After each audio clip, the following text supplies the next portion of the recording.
Okay, how's it going, everybody? So we're going to read some Stalin right now. This is Abolition of National Disabilities, March 25th, 1917. So the war hasn't started, but this is the year that the Russian, civil war begins, which really was an imperialist invasion of Russia by, the imperialist powers at the time. So let's go ahead and get into this. Let's see, we got some notes at the bottom. Notes, Rec is a speech. Rec means speech. It's a newspaper, central organ of the Cadet Constitutional Democratic Party, published in St. Petersburg from February 1906 to October 26, 1917.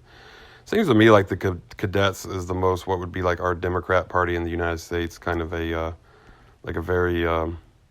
liberal democracy, but, a constitutional democratic. So they were very loyal to the Tsar in the same way that the Democrats are very loyal to the Jeffersonian liberalism and classic liberalism that, started with the beginning of the United States.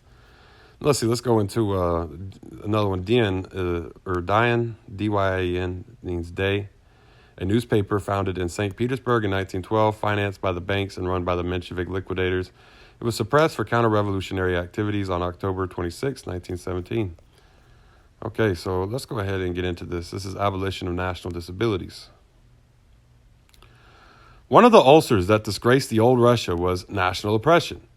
Religious and national persecution, forcible Russification of the, quote, alien peoples, suppression of national cultural institutions, denial of the franchise, denial of liberty of movement, incitement of nationality against nationality, pogroms and massacres. Such was the national oppression of shameful memory. How can national oppression be eliminated? The social basis of national oppression, the force which animates it, is the obsolescent landed aristocracy, and the nearer the latter is to power, and the firmer it grasps it. The more severe is the national oppression, the more revolting are its forms.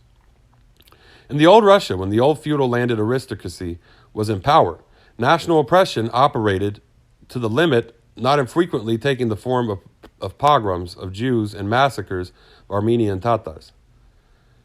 In England, where the landed aristocracy, the landlords, share power with the bourgeoisie and have long since ceased to exercise undivided rule, national oppression is milder, less inhuman. If, of course, we disregard the fact that in course of this war, when power has passed into the hands of the landlords, national oppression has become much more severe, persecution of the Irish, the Indians. And in Switzerland and North America, where landlordism has never existed and the bourgeoisie enjoys undivided power, the nationalities develop more or less freely, and generally speaking, there is practically no soul for national oppression. This is to be explained chiefly by the fact that owing to its very position, the landed aristocracy cannot but be, the most determined and implacable foe of all liberty, national liberty included.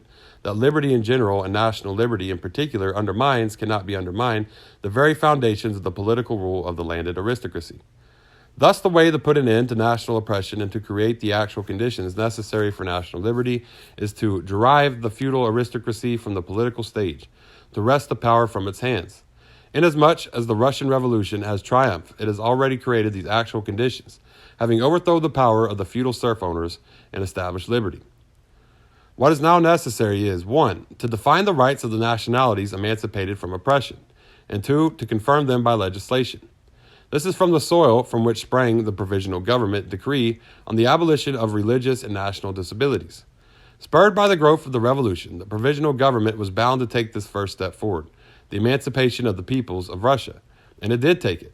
The decree amounts in general substance to the abolition of restrictions on the rights of citizens of non-Russian nationality and not belonging to the Orthodox Church in respect to 1, settlement, domicile, and movement, 2, acquisition of property rights, etc., 3, engaging in any occupation and trade, etc., 4, participation in joint stock in other societies, 5, entering the government service, etc., 6, enrolling in educational institutions, 7, use of languages and dialects other than Russian in the transaction of the affairs of private associations, in tuition, in private educational establishments of all kinds, and in commercial accountancy. Such is the Provisional Government's decree. The peoples of Russia, who were hitherto under suspicion, may now breathe freely and feel they are citizens of Russia. This is all very good, but it would be an unpardonable mistake to think that this decree is sufficient to guarantee national liberty, that emancipation from national oppression is already fully accomplished. In the first place, the decree does not establish national equality in respect to language. The last clause of the decree speaks of the right to use languages other than Russian in the transaction of the affairs of private associations and in tuition and private educational establishments. But what about the regions with compact majorities of non-Russian citizens whose language is not Russian? Transcaucasia, Turkestan, the Ukraine, Lithuania, etc. There is no doubt that they must have their parliaments, and hence will have affairs, by no means private, and tuition and educational establishment, not only private. And all this, of course, not only in Russian, but also in the local languages. Is it the idea of the provisional government to proclaim Russian the state language and to deprive these regions of the right to conduct, quote, affairs and tuition in their native languages and their by no means private institutions? Apparently it is. But who but simpletons can believe that this signifies complete equalization of the rights of nations, about which the bourgeois gossips of Reich and Dien shout from all the housetops and cry at all the crossroads? Who can fail to realize that this means legitimizing inequality of nations in respect to language? Furthermore, whoever wants to establish real national equality cannot confine himself to the negative measure of abolishing disabilities. He must proceed from the abolition of disabilities to the adoption of a positive program, which will guarantee the elimination of national oppression. It is therefore necessary to proclaim 1. Political autonomy, not federation, for regions representing integral economic territories possessing a specific way of life and populations of a specific national composition with the right to conduct, quote, affairs and, quote, tuition in their own languages. 2. The right of self-determination for such nations as cannot, for one reason or another, remain within the framework of the integral state. This is the way towards real abolition of national oppression and towards guaranteeing the nationalities the maximum liberty possible under capitalism.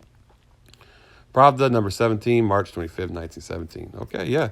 So that's abolition of national disabilities. Well, thank y'all for, tuning in. Y'all get me up online, Facebook, Twitter, YouTube, TikTok, Tumblr, Medium. All of these are Marxist. Hit me up there. Y'all have a great day. Dodada Goey.